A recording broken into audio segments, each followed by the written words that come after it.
नमो नारायण। जय महाकाल, जय माँ बगलामुखी। सभी मेरे दर्शकों का बहुत बहुत स्वागत है।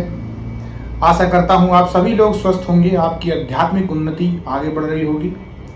और देखिए जी, आज का मेरा वीडियो है कि कुंडली जागृत हमें क्यों नहीं करनी चाहिए। हमारे शरीर के अंदर मूलाधार चक्र होते हैं और उन मूलाधार चक्रों से एक एक करके जब हम आगे बढ़ते हुए लास्ट में पहुंच जाते हैं तो लास्ट में एक ज्वालामुखी जैसा फटता है, उसको कुंडलिनी जागरण कहते हैं। और ये कुंडलिनी जागरण आपको हानि भी पहुंचा सकता है, आपको फायदा भी दिला सकता है। इसके बारे में मैं आगे बताऊंगा। अभी मेरा विषय है कि कुंडलिनी जागृत क्यों नहीं हमें भूलकर करना चाहिए, क्या दिक्कतें आपकी जिंदगी में आ सकती हैं, क्या प्रॉब्लम आ सकती हैं। तो देखिए, मैं अभी इसको एस्ट्रोलॉजी के रूप में भी लूंगा और चीजों के रूप में भी लूंगा। हमारे शरीर के सबसे नीचे जो भाग होता है वहां पर होता है मूलाधार चक्र, जिसके जनक होते हैं श्री गणपति भगवान। आजकल 90% इंसान काम वासनाओं में घिरा हुआ है और पूजा पाठ और साधना में मोक्ष प्राप्ति में सबसे बड़ी रुकावट यही काम वासना है, क्योंकि इससे इंसान भूल कर भी आगे नहीं बढ़ पाता है। तो यहां पर जिसने संयम रख लिया, जिसने विजय प्राप्त कर ली, वही इंसान सबसे बड़ा है। और यहीं पर बुद्धि का प्रयोग करने के कारण यहां के जो जनक हैं वो प्रथम पूज्य गणेश भगवान हैं। और चूंकि ये पहली चक्र है इसलिए भी प्रथम पूज्य हैं। अगर आप कुंडलिनी जागरण के लिए गूगल पे सर्च मारेंगे तो गूगल भी आपको दिखा देगा कि मूलाधार चक्र से ऊपर को बढ़ते हुए आप धीरे धीरे कुंडली तक पहुंच जाएंगे। तो ऐसे में आज मैं आपको एस्ट्रोलॉजी के माध्यम से बताता हूं कि क्या आपको दिक्कतें आने वाली हैं। आपका जो मूलाधार चक्र है वो कुंडली के अष्टम भाव को बलवान करता है। कुंडली का अष्टम भाव होता है मृत्यु का, गुप्त विद्या का, रिसर्च का, और आपको जादू टोना तंत्र मंत्र जो भी सीखना है उससे रिलेटेड कोई गुप्त ज्ञान भी हो सकता है। तो इसीलिए यह आपका मूलाधार चक्र इस भाव को जोड़ता है। अब आपकी कुंडली के अष्टम भाव में जो राशि आती है, जो भी राशि आती है अष्टम भाव में, अगर उस राशि से रिलेटेड कोई शत्रु ग्रह वहां पर बैठ जाए या फिर आपके लग्न से रिलेटेड कोई शत्रु राशि वहां पर बैठ जाए या शत्रु ग्रह वहां पर बैठ जाए, तो जैसे ही आप मूलाधार चक्र का जाप करेंगे तो वो जो शत्रु ग्रह है वो बलवान होने लग जाएगा। वो शत्रु ग्रह बलवान होने लग जाएगा तो आपको दिक्कतें आने लग जाएंगी। अब समझिए इस बात को कि अगर वहां पर कोई ग्रह शुभ है, लेट से शुक्र है, वहां पर वो शुभ है, तो ये जो है उनके कारक तत्वों में धीरे धीरे कमी होने लग जाएगी।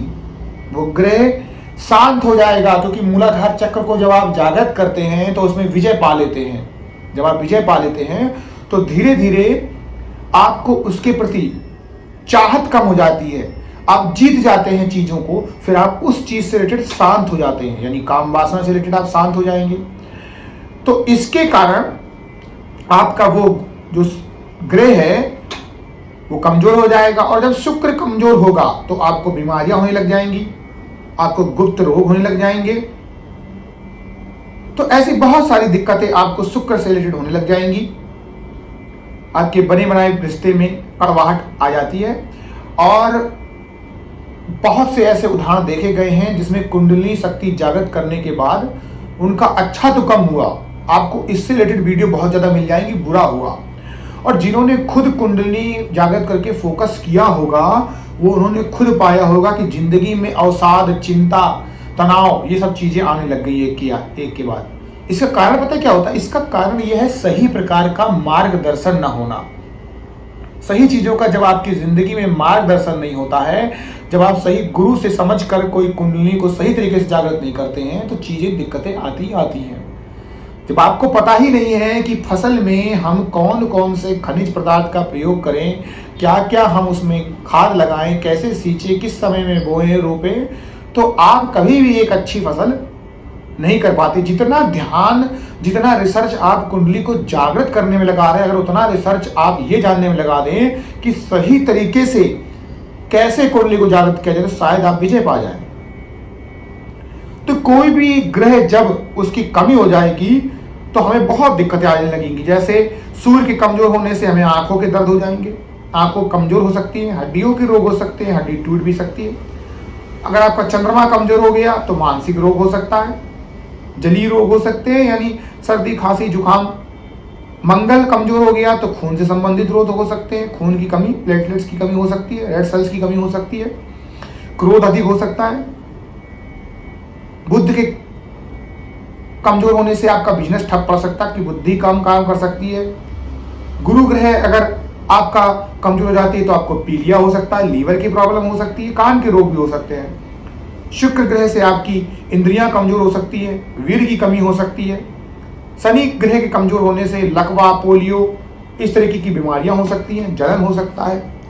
केतु ग्रह के कमजोर होने से फोड़े, फुंसी, चेचक हो सकते हैं।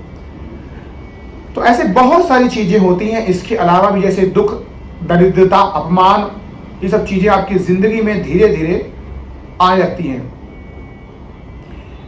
अब ऐसे में कौन से इंसान कुंडली को जागृत कर सकते हैं? देखिए, कुंडली के जैसे ही दूसरे चक्र को आप जागृत करेंगे तो आपका सप्तम भाव जो होता है वो जागृत हो जाएगा। तो ऐसे में सप्तम भाव में आपके कोई ग्रह नहीं होना चाहिए, तो आप फिर अपने दूसरे जो चक्र होता है उसको जागृत कर सकते हैं। और अगर आप तीसरे चक्र को जागृत करेंगे तो पंचम भाव में कोई ग्रह नहीं होना चाहिए। और अगर आप सारे ही चक्र जागृत करना चाहते हैं तो लगन से लेकर अष्टम भाव तक आपके कोई ग्रह नहीं होना चाहिए। तो इस तरीके से आपको कुंडली को जागृत नहीं करना चाहिए। आप भगवान के मंत्र करिए, आप पूजा पाठ, चालीसा, स्तुति करिए। इतनी पावरफुल चीजों में आप अभी मत जाइए, इसमें आपको नुकसान ज्यादा मिलेगा, फायदा कम होगा। तो इसीलिए मैं आपसे यही कहना चाहूंगा कि इस मेरे वीडियो के माध्यम से मैं आपको यही बताना चाह रहा हूं कि जब भी आप कुंडली जागृत करें तो पहले किसी योग्य गुरु से संपर्क करें, मिले, उनसे अपने बारे में बताएं कि क्यों आप जागृत करना चाह रहे हैं। कोई आपको डायरेक्ट सीधे जाके सहस्त्रार चक्र में नहीं पहुंचा देता है, पहले आपको परखते हैं कि क्या उसके काबिल हैं आप। सो बस बात इतनी सी ही है कि अगर बिना सोचे समझे किसी भी मंत्रों के द्वारा आप कुंडली को जागृत करेंगे तो 90% आपको नुकसान होगा, 10% फायदा होगा। नहीं तो योग्य गुरु के मार्गदर्शन में आप कुंडली जागरण कर सकते हैं। तो एक तरीके से आप इसे मेरा डिस्क्लेमर मांगिए और समझिए और अपने जीवन में भी उतारिए। आप सभी लोगों का कल्याण हो। नमो नारायण, जय महाकाल, जय मां बगलामुखी।